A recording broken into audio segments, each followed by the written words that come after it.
आप देख रहे हैं सीनू स्टोरी और वो भी तरुण के साथ। और मैं तरुण, और आज मैं आपको एक ऐसी घटना, एक ऐसी औरत और लड़की की आत्मा के बारे में बताने जा रहा हूँ जिसे सुन आपके होश उड़ जाएंगे, आपके रोंगटे खड़े हो जाएंगे। तो यह कहानी मैं आपको इसीलिए बताने जा रहा हूँ कि यह कहानी आपके साथ भी कर सकता है, तो इसको बिल्कुल भी स्किप न करें और अच्छी लगे तो प्लीज़ वीडियो को लाइक कर दे।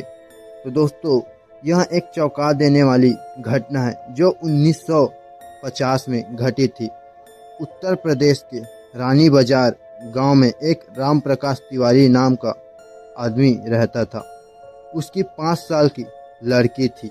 उसे कैंसर की बीमारी थी और उसकी जगह से इलाज कराने के बाद भी वह जिंदा न बच सकी।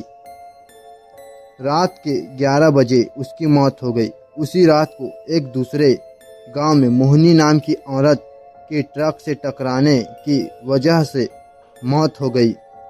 मृत के परिवार वाले लोगों ने उस औरत का दाह संस्कार कर दिया। दूसरी तरफ जब रानी बाजार में उस मृत लड़की को दफन करने के लिए जंगल में जा रहे थे, अचानक रास्ते में उसके शरीर में कुछ हलचल हुई और वह उठ खड़ी हो गई। यह लोग देखकर डर गए और हैरान रह गए, लेकिन बाद में उस लड़की को जिंदा देखकर उसके परिवार वाले लोग बहुत खुश हो गए। लेकिन लोगों को यह पता नहीं था कि उस लड़की के शरीर में किसी की आत्मा ने जकड़ लिया है।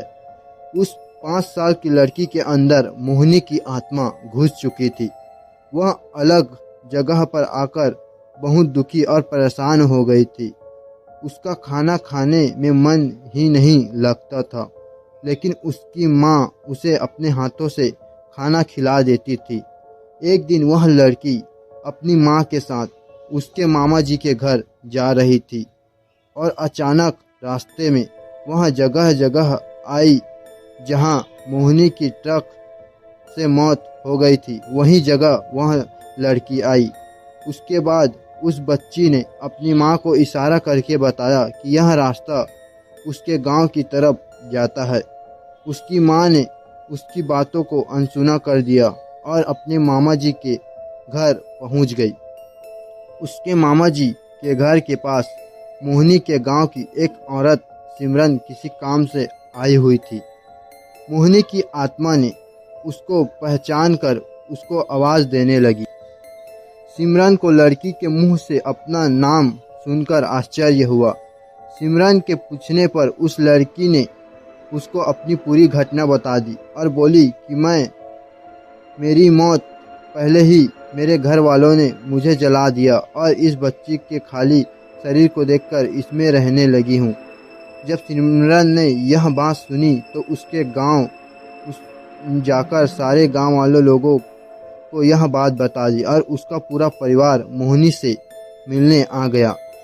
उस लड़की ने सबको पहचान लिया और वह सब अपने पूरे परिवार के साथ अपने गांव चली गई। उसने वापस रानी बाजार आने के लिए मना कर दिया, लेकिन लोगों को समझाने पर वह मान गई। इस तरह वह दोनों परिवार के साथ रहने लगी। इस कहानी से पता चलता है कि कभी भी किसी अधूरी इच्छा पूरी न हुई हो तो उसकी आत्मा किसी न किसी के शरीर में जा सकती है। यहाँ पर हम एक ऐसी भूत प्रेत की कहानी लिखते रहते हैं। आपको यह बहुत कहानी कैसी लगी? अगर अच्छी लगी तो प्लीज़ वीडियो को लाइक कर दीजिए। तो फिर मिलते हैं अगली वीडियो में, तब तक के लिए गुड बाय।